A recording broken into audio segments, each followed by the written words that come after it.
does laser. And oh, yeah. Sure, for Dr. Duke there. For Dr. Duke, yeah. And Chris is a sweetheart. You gotta love Chris. He's great, and he may actually bring some girlfriends with him. Well, that'll make some of our friends happy. It's very cool. So Chris, if you're happy, because Chris is local, so I think he can actually get us. Believe he lives right here in New London. So, Chris, we'll see you at the party Saturday. You better be there. Anyway, so this is going to be fun. We're going to, this was our first annual Valentine's Day party. And yeah, because this time last year we were just getting things rolling. Yeah, that's right, we were. We were very, very new. January 2008, we started putting things together. Yeah. Yeah, so anyway, that's going to be fun. Yep. And, and who knows, maybe I'll meet somebody. I'm hopeful. Tonight I have with me my trusty date ball. This is not an 8-ball. This is a date ball, and this is for asking dating questions. You ask this questions like, let's see, will Callie have a date for the Valentine's Day party?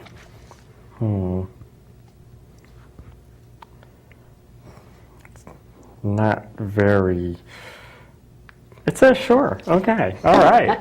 There you go. Would you like to ask me a question? Anybody out there, if you want to call in and ask the date ball questions, by all means, feel free. Okay, I know I'm being really silly. I'm sorry. We can turn it into a dating show. There's enough room in here for eligible bachelors to be interviewed. Oh, yeah. Yeah, okay. Okay. This could be cool. We could spin off into a whole new show. Wow. Okay. Anyway, I don't want to get too silly. There are certainly serious things to talk about, and one of the things I wanted to talk about, I want to talk about the economy a little bit. Yeah. Ouch! Wow. This is scary stuff. It is. The economy is like spiraling in here. Scary, and obviously, as you know, I got to feel the bite of this very seriously recently. The sharpest edge. The sharpest edge. Yeah, I lost my job last Friday. I was laid off, and so I am now among the ranks of the unemployed, which is a very scary thing. And at this point in time, this is exactly the kind of time you don't want to be unemployed. It's like this economy is in a worse state than I've ever seen in my life, and that's a long time. I won't tell you exactly how long, but it's a long time. But this is very scary. It's very, very difficult to find work out there for anybody, and for the transgendered.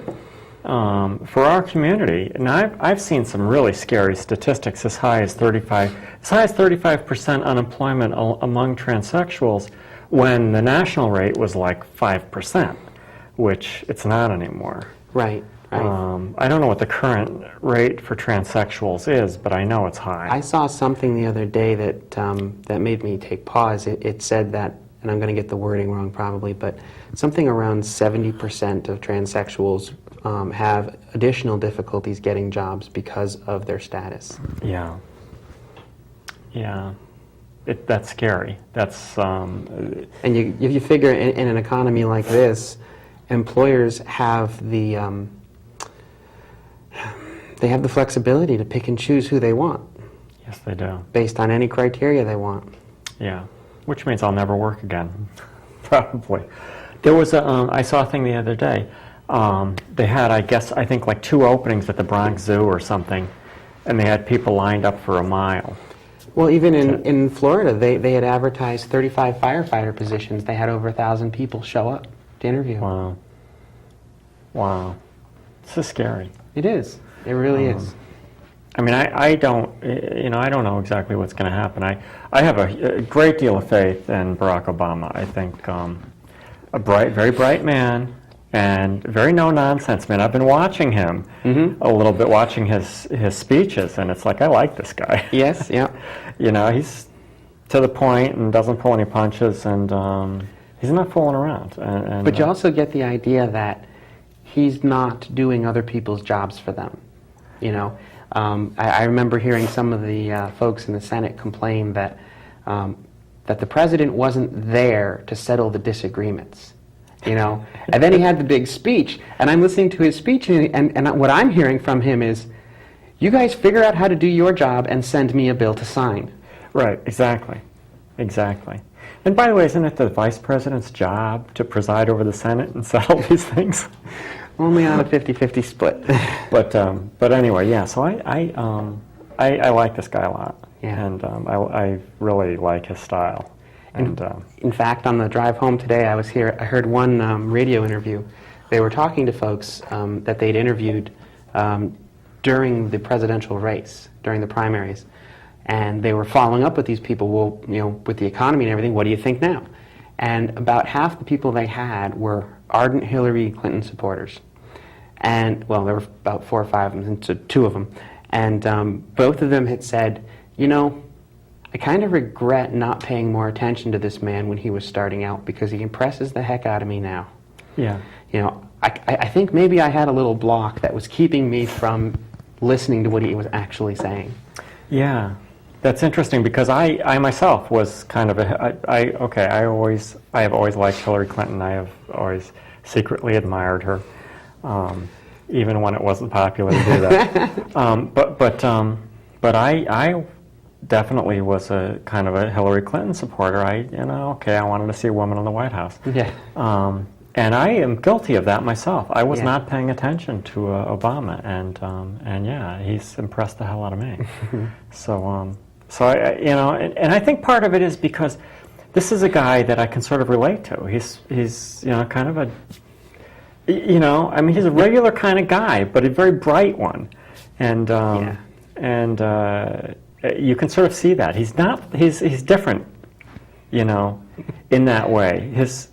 Other than the obvious way. Other than, well, yeah, I mean, Christ, yeah, you can't miss that. But he's sort of got a down-to-earth, I'm one of you quality that I really like. I don't know. That was definitely one of the things that they were commenting on, these people that were being interviewed, was that, you know, when he talks, you feel like he's talking to you. You know, you get the impression that he's sincere in what he's saying. He's not making rhetoric. Yeah. Maybe he is, maybe he isn't, but that feeling of inclusion, that feeling of hope that he generates, that's exactly what presidents are supposed to do. Yeah. You know, make people feel safe while you fix the problem so that things don't get worse. Right. Please fix the problem. Speaking of fixing the problems, I have to say, I thought it was really funny. I was listening to more news on TV the other night, and they were this news commentator was grilling one of the senators that had helped craft this bipartisan compromise bill, where they had 58 Democrats and 3 Republicans sign on, right, and a third of the bill is tax cuts. Yes. And she was grilling him because she wanted to know why he supported this, because wouldn't it be more of a stimulus package? Wouldn't it stimulate the economy more if you didn't cut spending on schools, if you didn't cut spending on this and didn't cut spending on that? And he was trying very valiantly to defend their compromise position in a non-confrontational way, and she just kept drilling him, and he finally turned to her and said something along the lines of, with 58 votes, there'd be no stimulus. Now we have 61. Right. And it's like, you know, everything else aside, there you go. There you go, yeah. If it's going to pass. And the irony for me is, it goes into committee now. They can do anything they want to it. We're pissing and moaning and arguing over these 2 bills in the House and the Senate, and it's going to go into committee, and they're going to mess it up anyway. Well, not mess it up, but you know, shuffle it all up the way they want to anyways. Yeah, let's hope they don't shuffle it up too much. But they're still shooting for the end of the week, so we'll see. Yeah, that would be cool. We need this. We need something, God.